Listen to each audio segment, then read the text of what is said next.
Bom dia, você que nos segue pelas nossas redes sociais, pelos nossos canais do YouTube, BBR Curitiba e também Oswaldo Lobo, e também todos os ouvintes da Rádio Gospel FM. Somos a Igreja Batista Bom Retiro, aqui na cidade de Curitiba. O nosso endereço é Avenida Desembargador Gucimos, 772. Nossos cultos aos domingos, sempre às 10, às 19 horas. Quartas-feiras tem o Quarta Fire. E sábado, 19h30, o culto jovem, o culto do Raier, que vai abençoar você. Amém, gente? E nada melhor hoje, dia de ceia, da gente encontrar um lugar à mesa. Nada melhor da gente sentar à mesa. E é sobre isso que eu quero tratar. Já que vamos sentar à mesa com Jesus. Pai querido, nós buscamos esse lugar e queremos te convidar para que o Senhor seja honrado nessa manhã na nossa vida e na nossa casa, em nome de Jesus. Eu fico vendo, e é impressionante como é que isso vai se repetindo na Bíblia.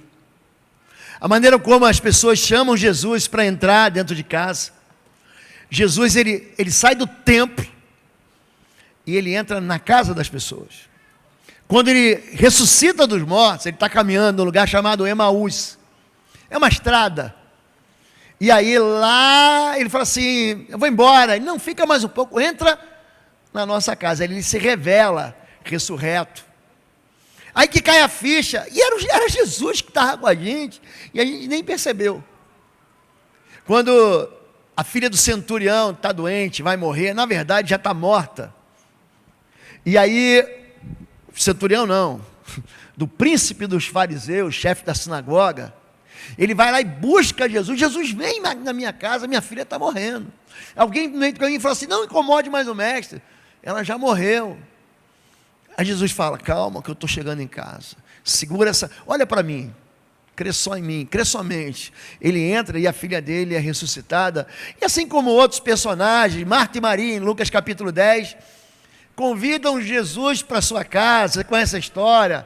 Maria fica aos pés de Jesus, Marta trabalhadora, uma fica se comparando, você não se importa, eu trabalhando, ela indo bem bom, e tem Lázaro, o irmão delas, que está sempre adoentado, vai morrer depois inclusive, e Jesus vai ressuscitá-lo. Então, existe assim, uma enorme quantidade de milagres, de histórias, de visitações de Deus dentro de casa. Mas tem uma que hoje, e durante toda a semana, Deus falou comigo, que eu quero compartilhar com vocês.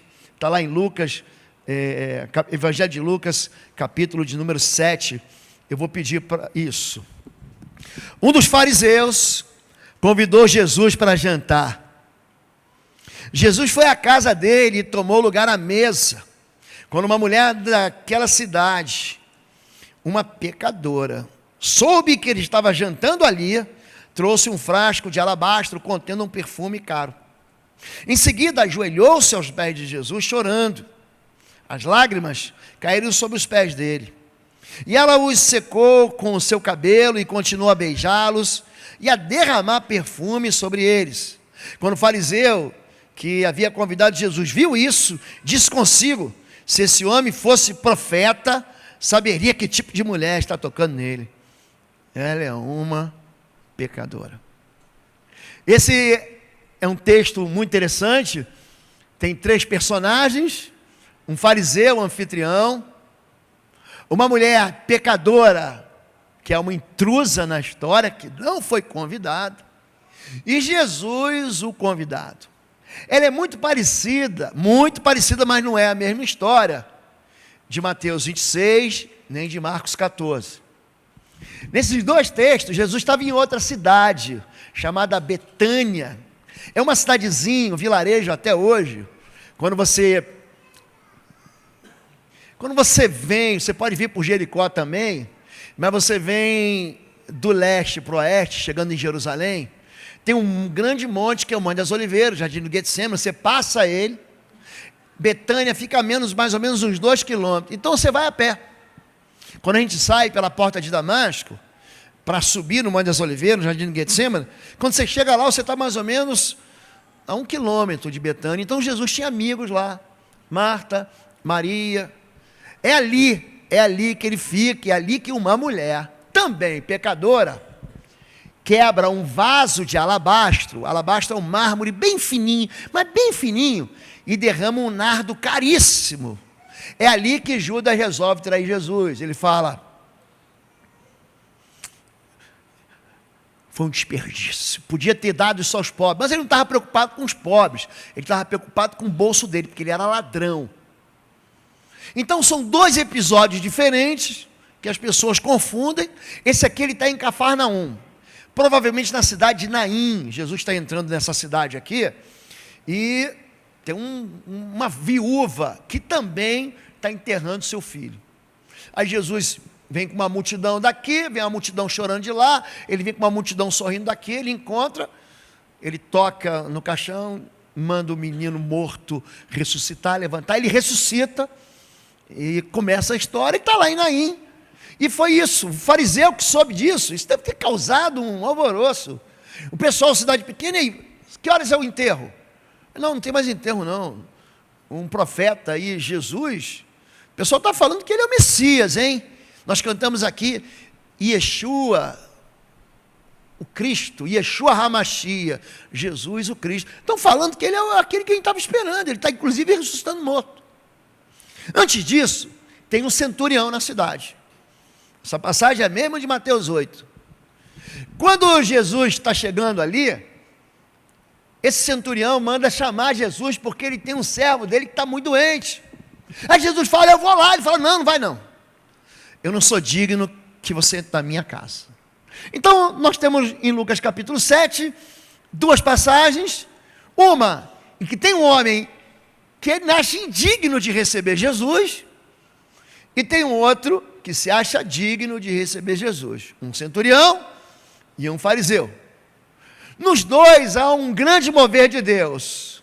Mas aqui vai acontecer algo que você não imagina. Por exemplo, um dos fariseus convidou Jesus para jantar. Quando você convida Jesus, e é bom convidar, essa semana, toda semana eu vou jantar na casa de alguém, sabia disso? Vou. Toda semana eu estou jantando na casa de alguém, daqui da igreja. E isso é bom. É bom você ser generoso. É bom você ser um bom anfitrião. Nós estamos tratando aqui de casas que estão se abrindo. Por quê? Porque é dentro de casa que até o nosso silêncio fala. Você não sabe disso? Quando sua esposa, por exemplo, está calada, a gente fala, está de tromba, ou seu marido está de tromba, ele não fala nada, mas isso comunica muito, não comunica? Você fica olhando e fala assim: alguma conta, que bicho te mordeu? Não é assim que a gente fala? O que aconteceu no trabalho? Eu te fiz alguma coisa? É dentro da intimidade da casa que a gente percebe as alegrias. Alguém chega eufórico, feliz da vida, ele chega tão distraído, jogando tudo para o alto.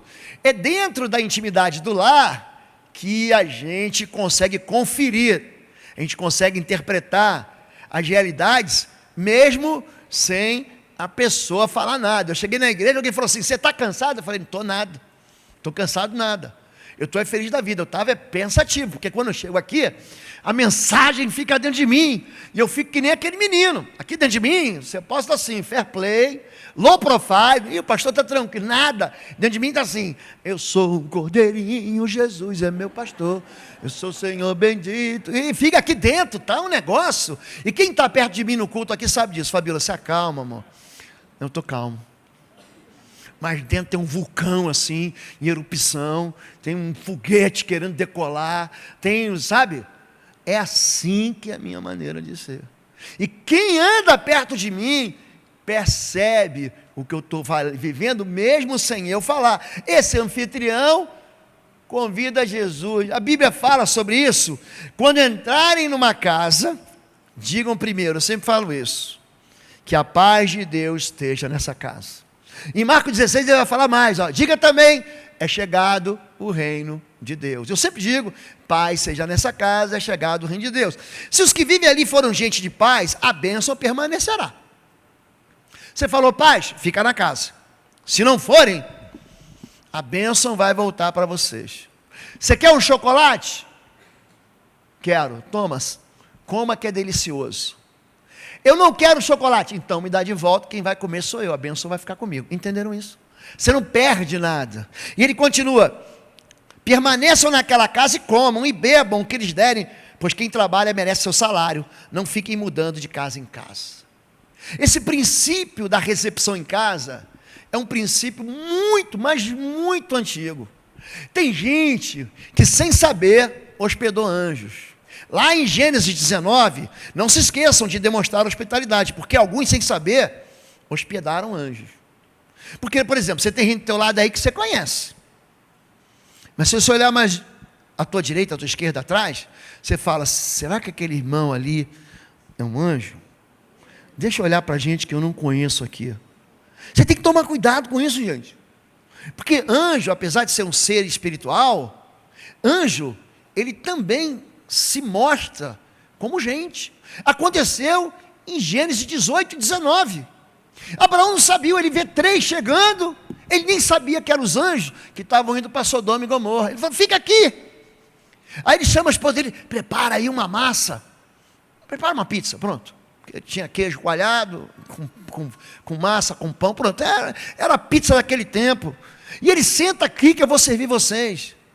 A hospitalidade, a generosidade atrai a bênção, atrai a paz e atrai seres espirituais, anjos visitando nossa casa, e Jesus também. Ele vai dizer no Apocalipse 3:20: eis que estou à porta e bato. Se você entrar, ou se você abrir a porta e me deixar entrar, eu vou até cear contigo. E foi isso que aconteceu. O fariseu, ele chama Jesus: olha para mim, não fica pensando que ser fariseu é fácil. Para o sujeito ser fariseu, gente, ele tinha uma medida de justiça que era absurda. O fariseu, ele tinha um comportamento adequado às leis dos rabinos. Quando Jesus fala assim: vocês atam fardos pesados que nem vocês conseguem suportar, eles criam leis, eles criam regras de santidade que não, absolutamente não condizem com aquilo que Deus avaliou. É gente que vai além, é gente que faz demais, é gente que sofre uma dor que Deus nunca mandou sofrer. Ele cria exigências para ele se encontrar com Deus que Deus nunca criou. É isso que Jesus detona em Mateus 7, quando ele fala sobre a tradição. Vós invalidais a palavra de Deus por causa da vossa tradição.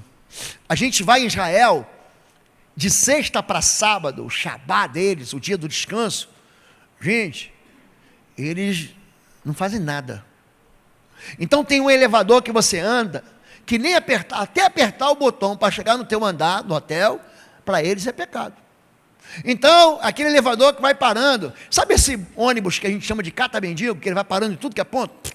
Tem isso? Você viaja, tem o shuttle é um tiro, vai daqui para lá, sem parar dele, não stop. Gente, eu já peguei um avião uma vez, que eu fui pregar, não sei se foi Cruzeiro do Sul, lá no Acre. Gente, pensa um avião que foi parando, de Curitiba para Brasília foi tranquilo. Depois disso, aí parou Salvador, ele foi subindo, foi parando, era insuportável.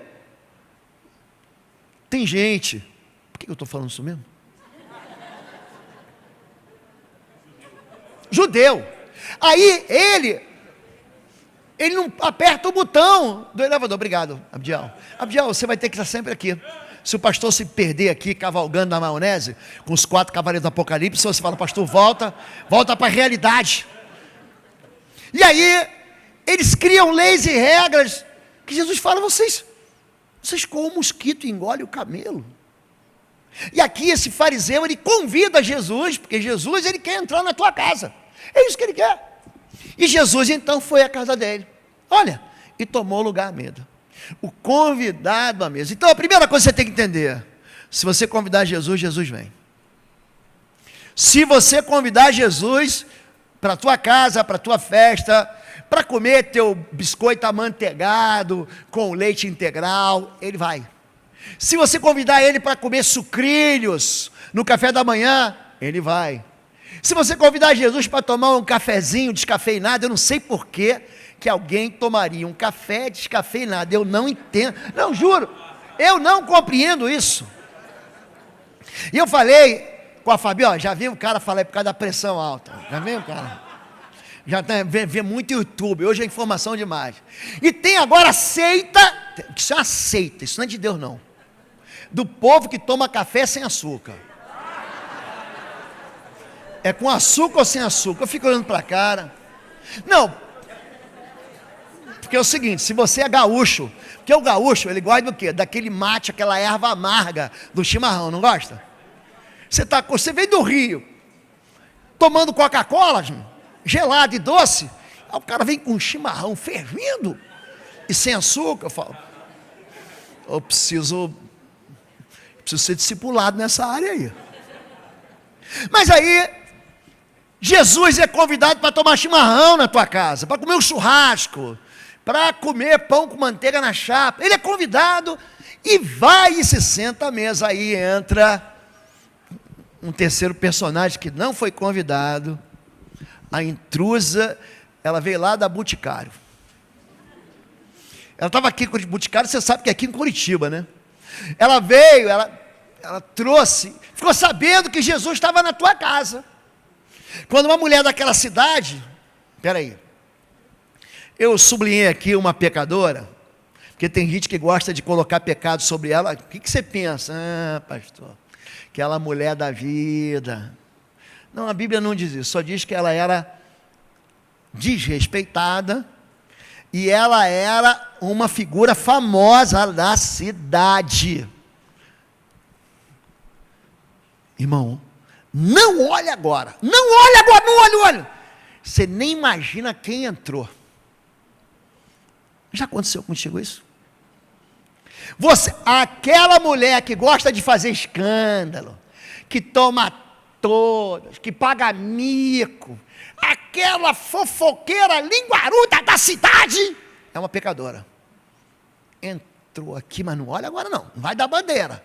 Olha discretamente. É isso que está acontecendo. Ela soube que ele estava jantando ali, estava numa célula, pronto. Trouxe um frasco de alabastro contendo um perfume caro. Ela foi lá e perguntou, qual o mais caro? Qual o mais caro deles? E ela entra sem ser convidada. Penetra bom de bico. Pronto. Ela é uma penetra numa casa sem convite. Não acabou não. Mas ela é culpada. Em seguida, ajoelhou-se aos pés de Jesus chorando. Ela sabe quem ela é. Ela sabe que ela é indigna. Ela talvez fosse amiga do centurião, que também falou, na minha casa eu não posso receber Jesus. Eu não sou digno de receber aqui Jesus. Eu não sou digno de que tenha uma célula na minha casa. Eu não sou digno de receber. Ah, pastor, na minha casa, não vou nem, pastor, nem entra. Pastor, está uma bagunça. Como se o pastor fosse lá para investigar a faxina da casa de alguém. Eu não entrei para reparar. Gente, como se Jesus, como se o Espírito de Deus não tivesse acesso a qualquer coisa e a tudo na vida da gente. Essa mulher, ela mesmo se condena, ela mesmo se denuncia, se sentencia, e ela já chega assim chorando. Teu filho já fez isso para você? Você falou assim, não mexe aqui. Aí ele vai lá mexer. Gente, pecador é assim. Aí ele vai naquilo que não era para mexer, ele quebra aquilo que não era para mexer. Não tem. O papai vai chegar e vai ver, a mamãe vai chegar e vai ver, e ele chega,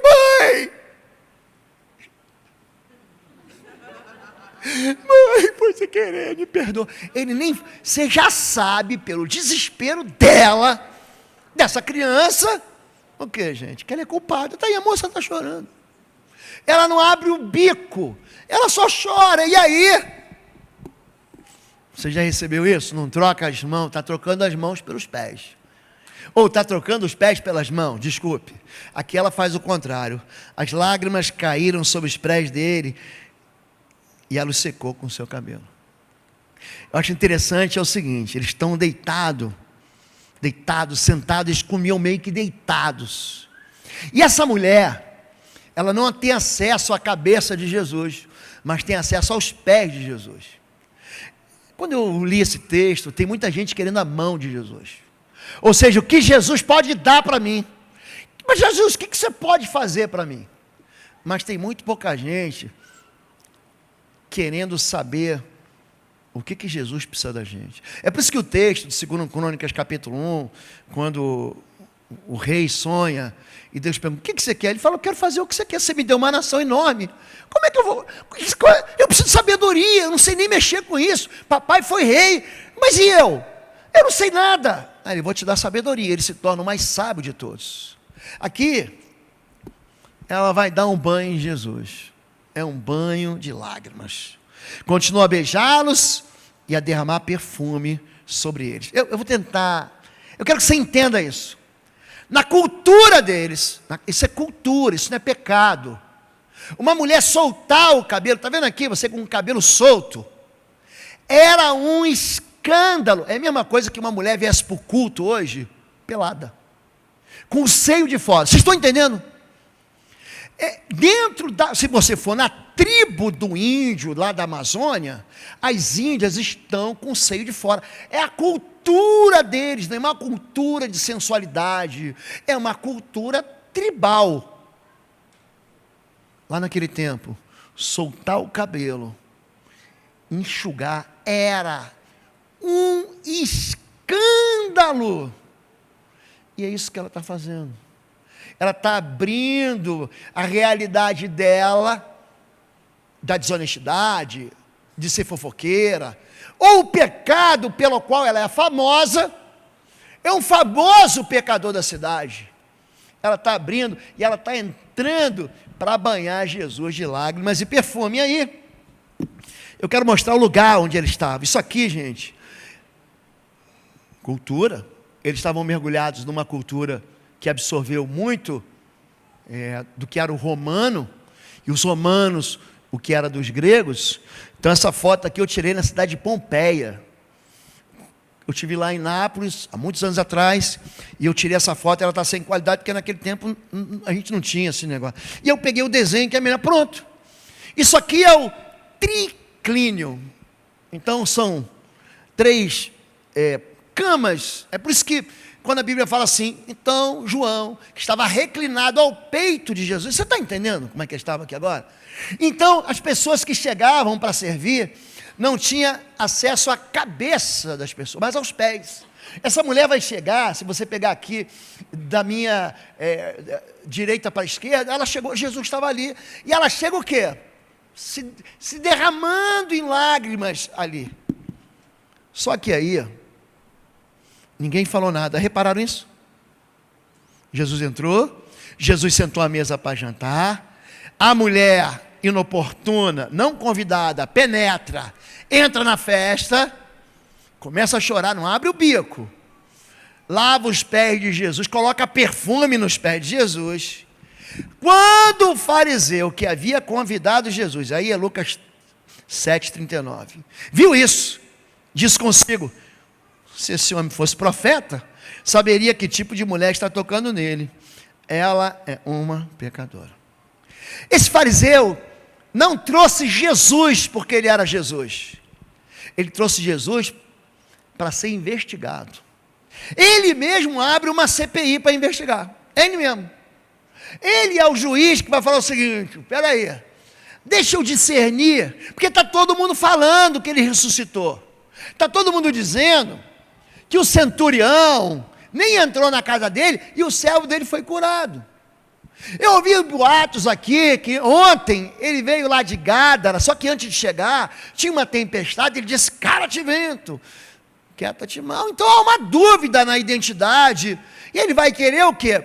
Passar esse moço pelo filtro dele, pela investigação dele, pela interpretação dele. E aí quando ele vê a moça, gente, ela era, quantos aqui, você lembra de uma música antiga, mas muito antiga, chamada Geni, do Chico Buarque? Ele cantava assim: joga pedra na Geni.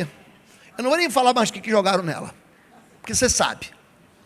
Ela é feita para apanhar, ela é boa de cuspir. Quem lembra dessa canção? Alguém lembra? Levanta a mão.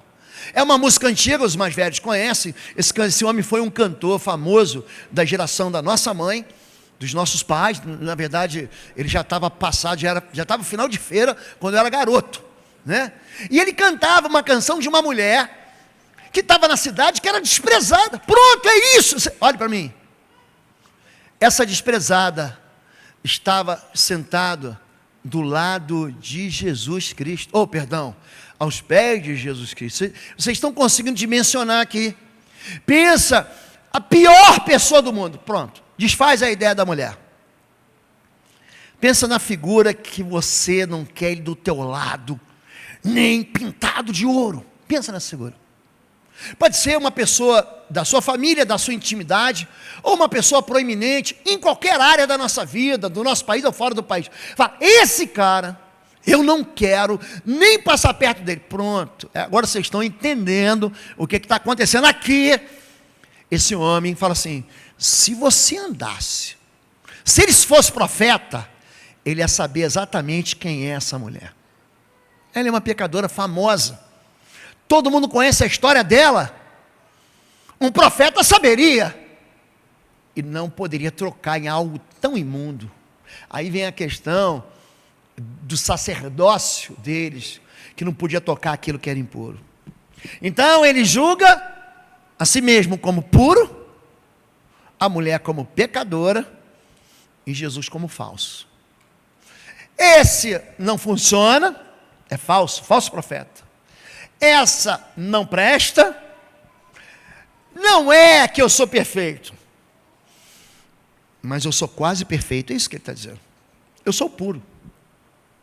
E aqui, Jesus então vai quebrar o gelo. Toda célula, todo encontro tem um negócio chamado quebra-gelo. Então eu estou ministrando agora a usina de líderes. Inclusive, quero convidar você que está abrindo a sua casa, ou que quer abrir sua casa, ou que vai visitar a célula, que um dia vai ser líder de célula, vem para a escola de líderes, vem, a usina de líderes vai abençoar você. E a gente ensina a fazer o quebra-gelo. E Jesus faz o quê? Ele conta uma historinha. Pronto, lá vem Jesus com as suas parábolas. Ele diz, Jesus disse ao fariseu: Simão, esse aqui não é Simão o leproso, esse aqui é outro Simão. Aliás, tem um monte de Simão na Bíblia, né? O Novo Testamento tem 9 homens que se chamam Simão. Tem Simão Pedro, era Simão, sabia disso? Tem Simão o Zelote, era o radical. E aqui tem um outro Simão, que não é o leproso, não é Simão o mágico de Atos. Isso aqui é um outro Simão. Simão, fariseu, tenho algo a lhe dizer. Diga, mestre, respondeu Simão. Então Jesus lhe contou a seguinte história. Um homem emprestou dinheiro a 2 pessoas.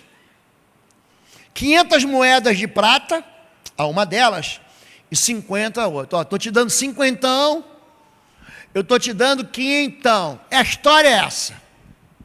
Como nenhum dos devedores conseguiu lhe pagar, olha lá, os endividados, ele generosamente perdoou a ambos e cancelou suas dívidas. O cara que devia uma moeda de 50 foi perdoado. O outro que devia 500 também foi perdoado. Os 2 não podiam pagar a dívida. Ele vai deixar aqui o homem embaraçado. Qual deles o amou mais depois disso? Simão respondeu: suponho que aquele de quem ele perdoou a dívida maior. Você está certo. Aí, você está vendo como é que você sabe fazer um bom julgamento?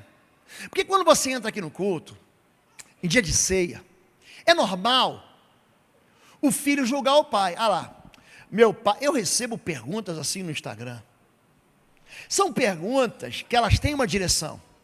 O que você acha, pastor, do pai, do marido que faz isso, que faz aquilo, do irmão que faz aquilo outro, celebrar a ceia? Eu recebi isso aqui nessa igreja, teve gente me perguntar. A gente gosta é de julgar os outros. Eu, quando vejo a história do filho pródigo, tem 2 filhos, não tem? Não tem um que sai para festa, para farra, para balada, para gandaia? Ele não torra tudo? Gente, Sabe esse negócio da pessoa se converter e falar assim, ai, que saudade do mundão, que saudade para sair para festa. Gente, eu nunca fui assim. Que saudade de beber todas até cair. Eu não tenho isso. Sabe quem eu sou? Eu sou o outro filho. E o pastor veio de bermuda hoje no culto. Tem que conversar com ele. Eu sou o filho que fica em casa, reparando os erros do irmão. É mais fácil para mim. Vocês estão entendendo o que eu estou dizendo? O meu pecado é outro pecado, que é muito mais grave que o pecado daquele que tem saudade do mundo. Vocês estão entendendo isso? Então eu tenho que ficar mergulhando na graça de Deus o tempo todo. Para quê? Para eu não exercer julgamento. Para eu dizer, não, o pecador sou eu é que não presto. E aí, quando eu leio as parábolas, a gente tem uma tendência de achar que a gente é o bonzinho da história. Porque o rei foi fazer contas e tinha um que devia muito dinheiro e tinha um outro que devia pouco dinheiro. Você, eu sou esse aqui, o que deve pouquinho. Olha para mim, você não é o herói da história. Você não é o bom samaritano. A gente é o levita que passa e dá de ombros. A gente é o sacerdote que finge que não vê. Quando Jesus conta a parábola, entenda isso. Ele fala para quem vê, não vê. Olha, eu falo em parábola para aquele que vê, não veja e não entenda. A parábola coloca a gente como os problemáticos. Somos nós que somos os problemáticos. Nós não somos o filho que volta chorando para casa. Muitos de nós somos o filho que fica em casa, ainda mais quando você se converte, passa nas águas, faz escola bíblica, vira ali. Aí você acha que você é o filho que está em casa, mas não é. A gente está nos dois. É o nosso espelho. E aqui, esse homem, ele acerta. Quem é melhor? Porque a gente compara dons. Quem canta, quem prega, quem ensina, quem abre porta, quem recebe, quem faz trânsito. Não, esse ministério não é para mim, não. Eu estou acima disso. Vocês estão entendendo?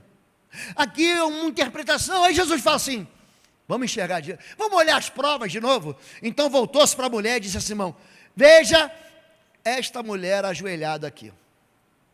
Ela nem está na mesa, ela está ajoelhada no chão daquele lugar.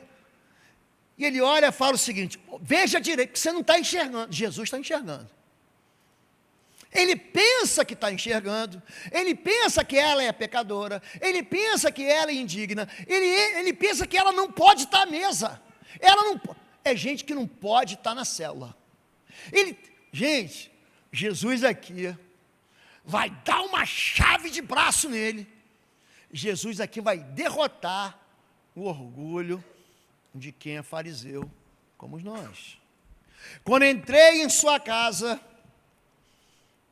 você não ofereceu água para eu lavar os pés. Olha, existe algo chamado linguagem não verbal. Diga, linguagem não verbal.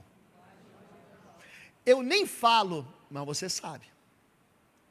Não vou nem falar contigo. Você já sabe o que eu estou pensando. O silêncio, ele fala. A mudança, a omissão do comportamento da honra, fala. Ué, não vai me dar bom dia? Não vai me dar um beijo? Eu não saio de casa sem beijar quem eu amo. Eu não saio. É o meu jeito. É o meu jeito.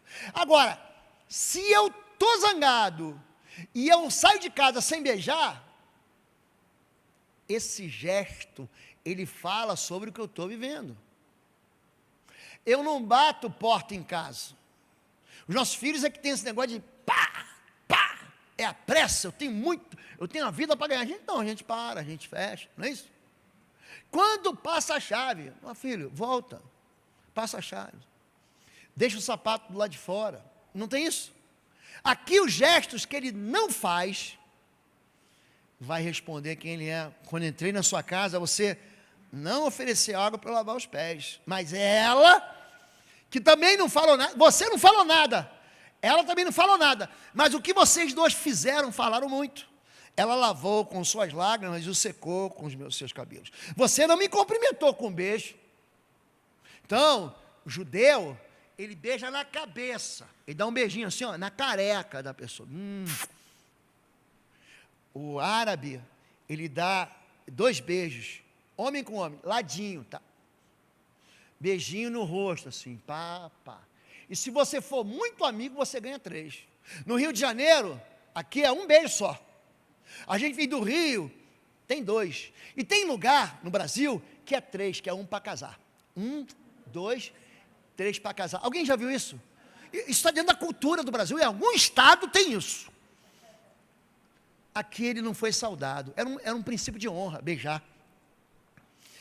Você não me cumprimentou com beijo, mas desde a hora que eu entrei, ela não parou de beijar meus pés. Você não me ofereceu óleo para ungir minha cabeça, mas ela ungiu meus pés com um perfume raro. Pronto. Agora sim. Eu lhe digo, ela não falou nada, os pecados dela, que são muitos, diga, um caminhão de pecado, diga isso. Não é que nem você. Sabe qual é o problema da gente? Essa mulher aqui, de má fama, que aparece na mídia sendo celebrada, de calcinha, rebolando, fumando droga, envolvida em escândalo, que virou heroína.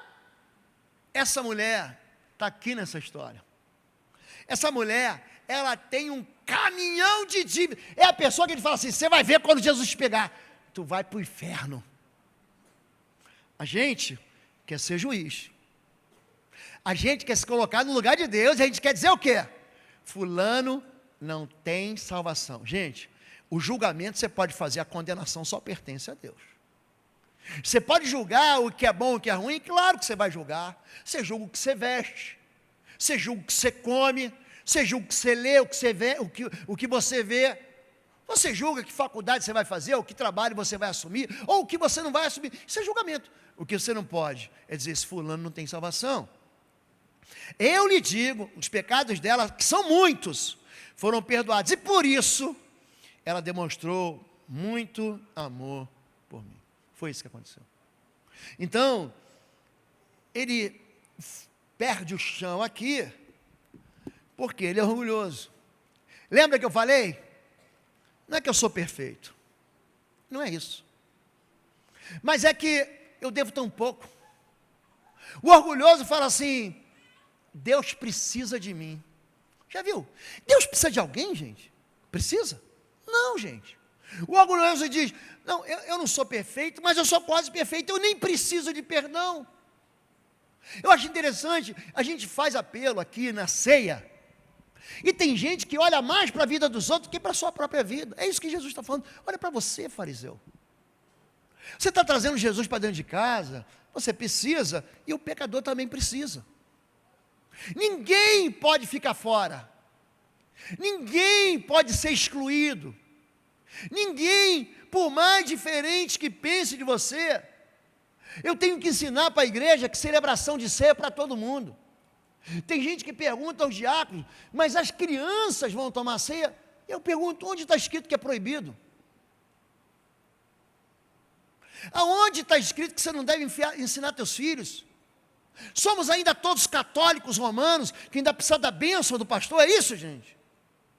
É isso que está acontecendo com a gente? Somos ainda todos aqueles que acham que a bênção fica no templo. Gente, a bênção vai para a tua casa. A bênção te acompanha. E essas bênçãos te acompanharão e te alcançarão todos os dias da sua vida. É isso que a gente está vivendo. Porque é isso que esse fariseu está entendendo.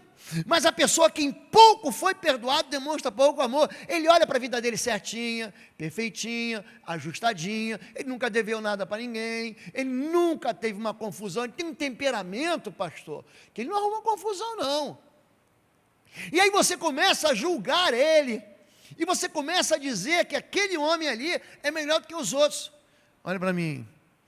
Todo mundo aqui, eu e você, deve 500 moedas. Não tem como ser mais claro.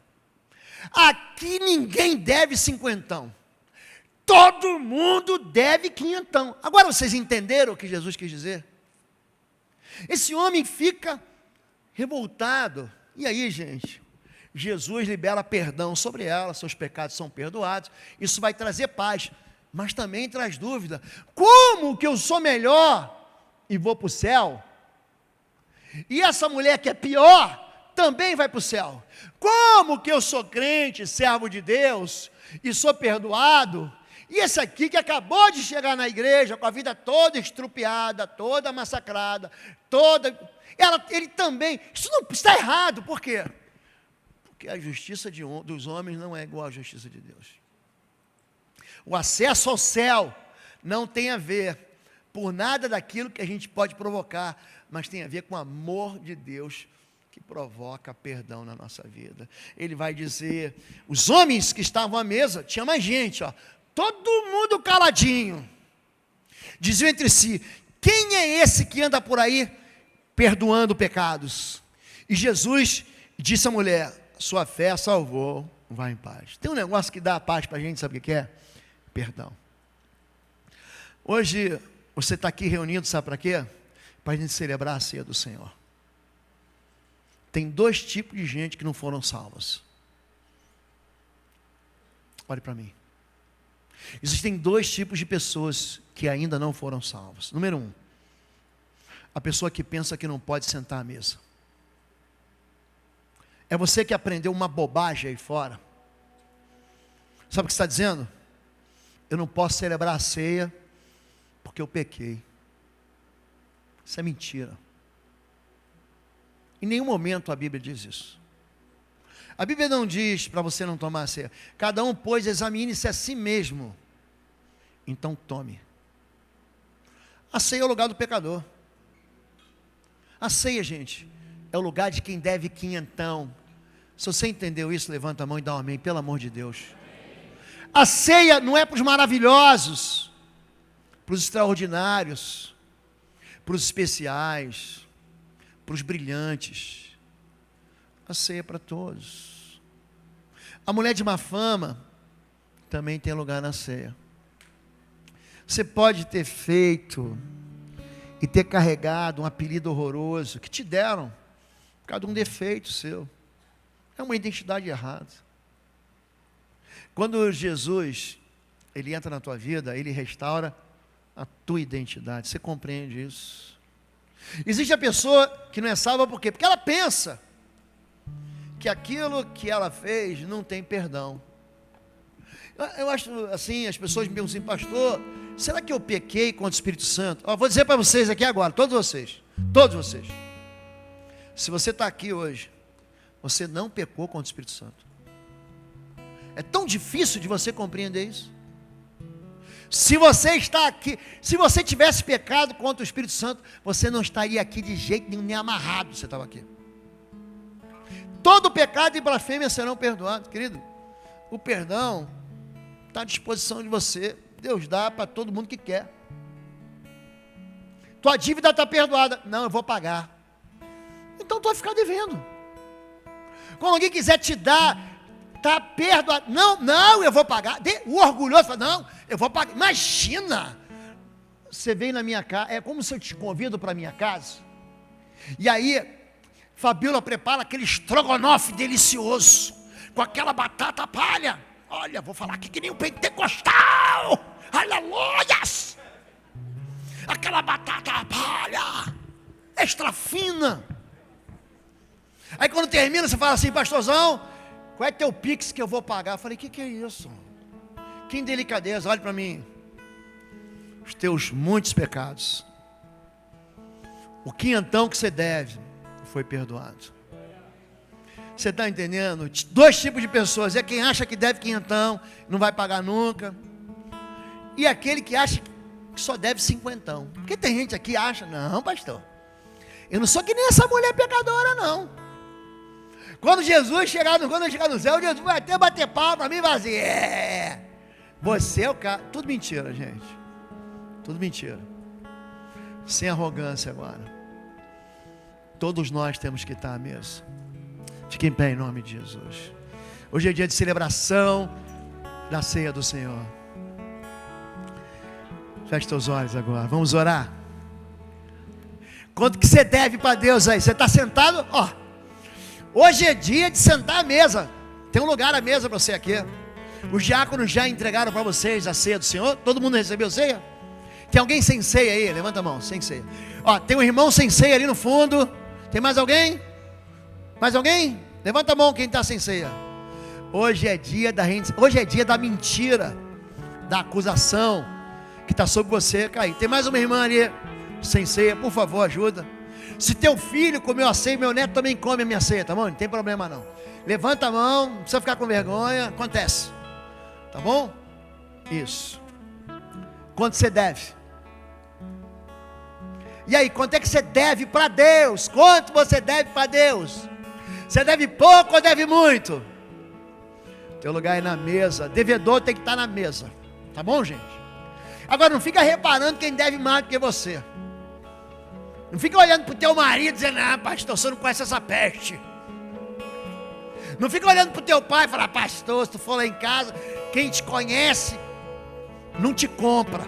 Ou quem não te conhece é que te compra. Feche seus olhos agora.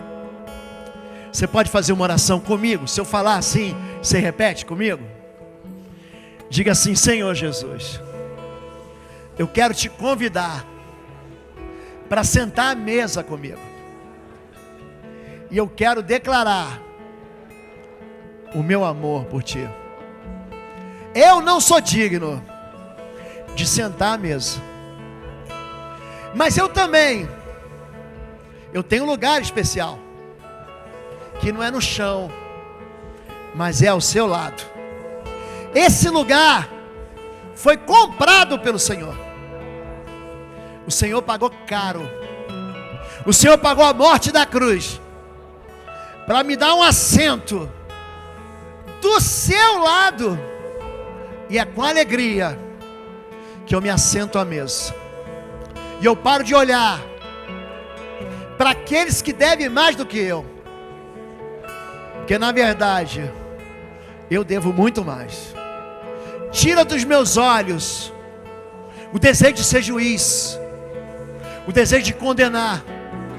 Tira do meu coração o desejo de eu me condenar, porque o Senhor não veio para condenar, só veio para perdoar. Senta do meu lado, me perdoa, Jesus, traz a paz da minha vida, em nome de Jesus. Você pode dizer amém? Vai, não peques mais e continue à mesa do Senhor. Amém? 1 Coríntios, capítulo 11, verso de número 23. Quero chamar a pastora Fabiola aqui. E quero chamar também hoje, por favor, presidente dos diáconos e sua esposa, irmão Alfeu e irmã Estelinha. Irmão Alfeu, por favor, irmã Estelinha. Eu vou deixar vocês em pé, porque eu tenho que cumprir o horário, tá bem? Vem cá, Estela.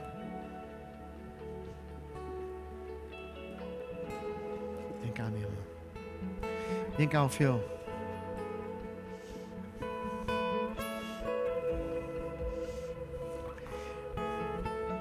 São muito amáveis. Ontem, junto com a Giane, junto com a Sandrinha, junto com o time. Ontem ela ficou aqui, gente, trabalhando o dia inteiro para dar para esses jovens aqui o melhor. Tudo que vocês veem aqui, dessas belezuras, desse arranjo, aqui, ó, esse casal. Eles servem vocês. Todo conforto, ele é o conselheiro do pastor. Um dos conselheiros, mas é um homem que a voz dele tem muita força para mim. E hoje nós vamos servir a ceia para você. A ceia, ninguém se serve, todo mundo é servido.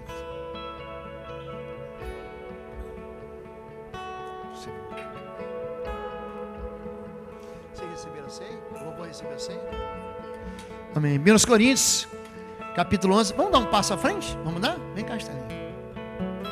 Pois recebi do Senhor o que também entreguei a vocês, que o Senhor Jesus, na noite em que foi traído, tomou o pão, e tendo dado graças, partiu e disse: esse é o meu corpo que é dado em favor de vocês, façam isso em memória de mim. Olha para mim. O teu perdão custou caro. Você está entendendo? Não jogue isso fora. Você devia quinhentão. Ninguém podia pagar. Você não podia pagar. Eu não podia pagar. Jesus pagou com a sua própria vida. Não desperdice isso. Esse pão aqui que você vai comer agora simboliza, sabe o quê? Que você foi perdoado, que a tua dívida está paga. Pode comer o pão.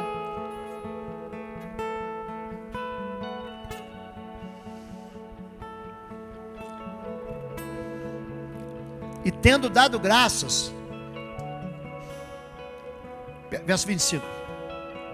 Da mesma forma, depois da ceia, ele tomou o cálice e disse: esse cálice é a nova aliança no meu sangue. Façamos isso sempre que o beberem em memória. Façam isso sempre que o beberem em memória de mim. Verso 26. Porque sempre que comerem deste pão e beberem desse cálice, vocês anunciam a morte do Senhor até que Ele venha. Sabe o que vocês estão anunciando? Sabe o que eu estou anunciando aqui junto com você? Que nós somos a mulher de má fama. Está entendendo isso? Nós estamos dizendo no mundo espiritual que nós somos o pior dos pecadores da cidade. Está entendendo? Nós estamos dizendo que nós somos a ovelha negra da nossa família. Nós estamos dizendo que nós somos os estabanados, os enlouquecidos, os enfurecidos. É isso que nós estamos dizendo. Que não cabe a nós julgar, cabe a nós cuidar e amar. Quando a gente come do pão e a gente bebe do cálice, fala assim: olha, aquele que me convidou para sentar à mesa foi para o Pai, mas vai voltar. Eu estou me lembrando disso, eu faço isso todas as vezes que eu como do pão e bebo do cálice, para eu não me esquecer que o meu Senhor vai voltar. Pode beber.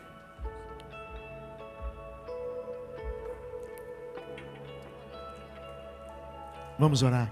Se você puder dar a mão, se você tiver intimidade, abraça. Pai querido, confessamos nesse gesto ritual, nessa cerimônia da ceia do Senhor, que o Senhor nos perdoa. E que todo o nosso orgulho foi lavado, foi retirado.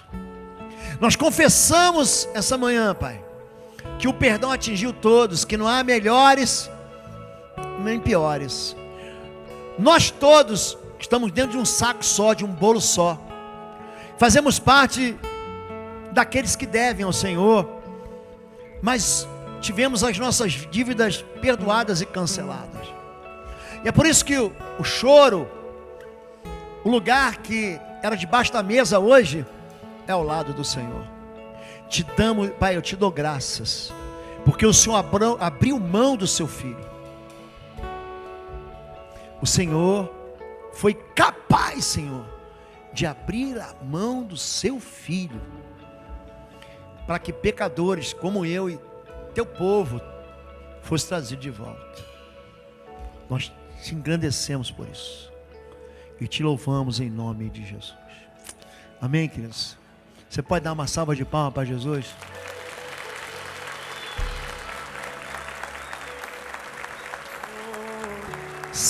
Ele foi para a cruz para você ser perdoado.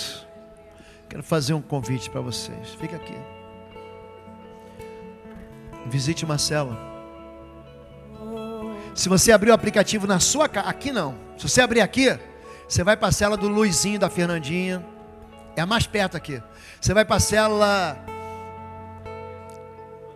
da Vanessa e do Maurício. Aqui, é a célula mais perto. Mas se você for para a tua casa, abrir o aplicativo, célula, quero participar.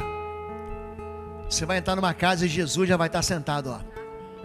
Eu espero que um dia você abra a tua casa para receber Jesus para jantar, amém? Levanta a mão, dá um tchau pro pastor, dá assim: bom domingo, pastor. A noite tem mais. Que o amor de Deus, o nosso Pai, a graça do nosso Senhor e Salvador Jesus Cristo e as consolações do Espírito Santo de Deus sejam sobre sua vida agora e sempre. Vai com Deus, Deus abençoe. Boa semana, gente.